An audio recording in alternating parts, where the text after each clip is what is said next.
స్వెన్ network సూటిగా సుత్తి లేకుండా.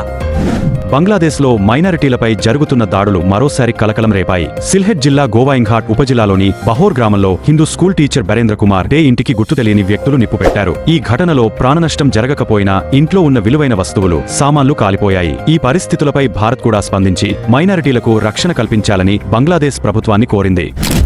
హైదరాబాద్ గచ్చిబౌలి స్టేడియంలో డ్రోన్ ఎక్స్పో 2026 ఘనంగా ప్రారంభమైంది. ఈ ఎక్స్పోలో ఆకర్షణగా 1000 డ్రోన్లతో ఆకాశంలో భారీ స్కేట్ షో ప్రదర్శించనున్నారు. ప్రవేశం అందరికీ పూర్తిగా ఉచితం కావడంతో పెద్ద సంఖ్యలో జనం వచ్చే అవకాశం ఉందని నిర్వాహకులు తెలిపారు.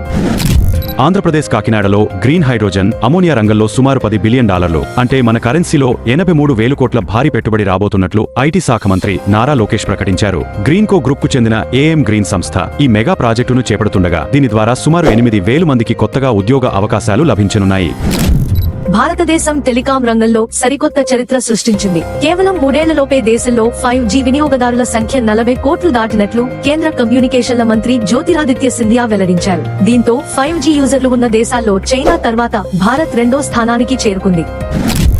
Young rebel star Prabhas, director Maruthi కాంబినేషన్లో వచ్చిన horror comedy the Raja Saab మొదటి వారం 238 కోట్లు వసూళ్లను సాధించింది అని సినిమా వర్గాలు వెల్లడించాయి. చిత్ర నిర్మాణ సంస్థ పీపుల్ మీడియా ఫ్యాక్టరీ ఈ విజయాన్ని కింగ్ సైజ్ బ్లాక్ బస్టర్ గా ప్రకటిస్తూ పోస్టర్ను విడుదల చేసింది.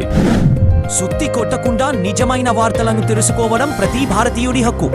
సూటిగా చెప్పే మా స్వెన్ నెట్వర్క్ వార్తలు మీకు నచ్చినట్టు అయితే ఈ వీడియోను లైక్ చేయండి.